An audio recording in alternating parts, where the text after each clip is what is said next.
गिबियावनो आङो खुलुमनायखौ जासिग्रोबाय नोंथांमोननि गेजेराव।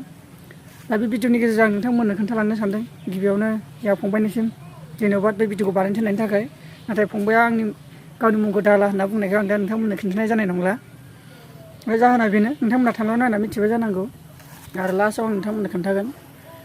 दा फार्स्टआव आं बेखौनो खोन्थाग्रोनो सानदों आरो नोंथांमोननो। दा फंबाया बुंदों मोजां मोनलायनायनि थाखाय मोनसे भिडिअ बानायना हो। जागोन नोंथां, जागोन फंबाय।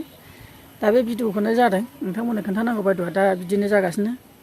जि सुबुङा देगारजों सुलायलायनानै दं बिनि बिखय एसे सोमोन्दो लानानै खोन्थादो होननायखाय आंबो दा खोन्थानो सानबाय। दा फंबायनिसिम धन्यबाद। जाबाबो जायाबो नोंथांमोननि गेजेराव दा आं फंनैसो बुंनो सानदों। नोंथांमोना एसे गोसो होना खोनासंबानो जाबाय।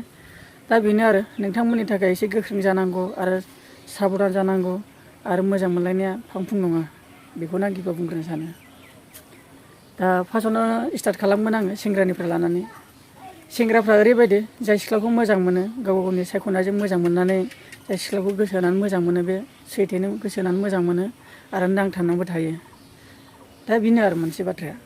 आरो मोनसे गोरोन्थि जालायबाय हिन्जावसाफोरनिफ्राय। हिन्जावसाफोरखौबो आं बुंगोन, गोरोन्थिबो होना। खायसे सिख्लाफ्रा गासैबो नङा आरोना, सिख्लाफोर लायै सिख्लाफोर लायै सिख्लाफोर दङ। गासैखौबो मोजां मोनजोबा।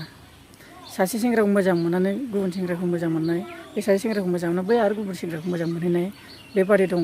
आजिखालि मुगा मबाइलनि जुग, फन हरबानो सोर साबसिन मोजां रायज्लायो, सोर बांसिन गाज्रि रायज्लायो, आजिखालि बेफोरबादिसो जानो हमबाय।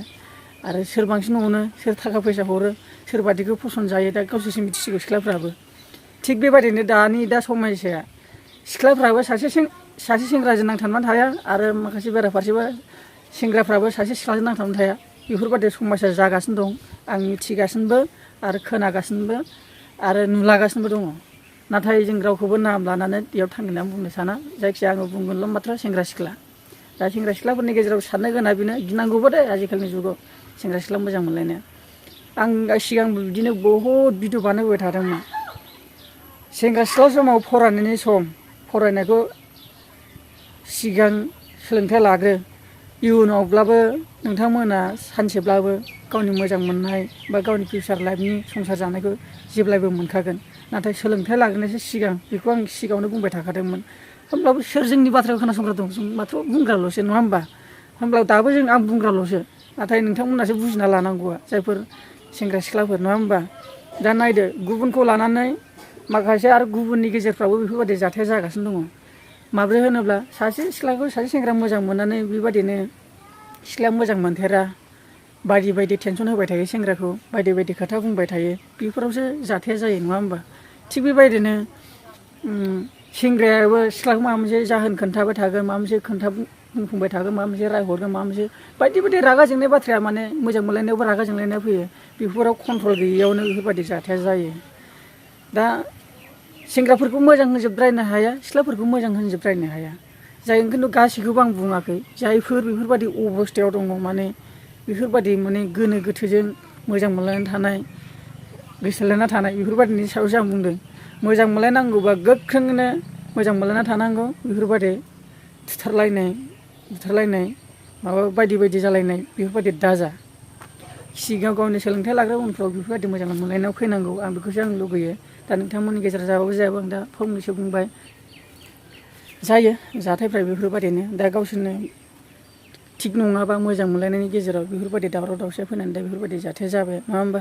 आंहाथ' बारा बुंनांगौ बाथ्रा गैया, नोंथांमोनहा बुजिखायो। बेनिखायनो मोजां मोनलायोबा सैथोयै मोजां मोनलायनांगौ, सैथोयै गोसो थोलायनांगौ आरो सैथोयैनो सोलिना थानांगौ।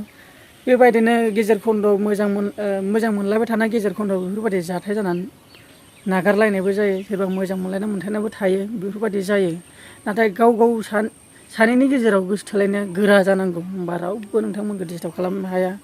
सोरनिबा गोदै राव बुरखायनायजों, सोरनिबा गोथौ गोथौ बाथ्रा बुंनायजोंल' दा गिदिं। जाय सेंग्राखौ जाय सिख्लाखौ मोजां मोन्दों, आखल आखुखौ नायनानै ना महरखौ नायनानै मोजां मोन्दों, नोंथांनि बे सायख'नायनि बाथ्रा। सिख्लाफ्राबो जाय सेंग्राखौ नायनानै मोजां मोन्दों, बेबो नोंनि सायख'नायनि बाथ्रा। बेखौ आं बुंनो हाया। जायफोर गोसो थोलायदों बैफोर सेंग्रा सिख्लाफोरनि गोसोआसो मिथिगौ। नाथाय आं बुङोल' सैथो मोजां मोनलाय, सैथोयै था।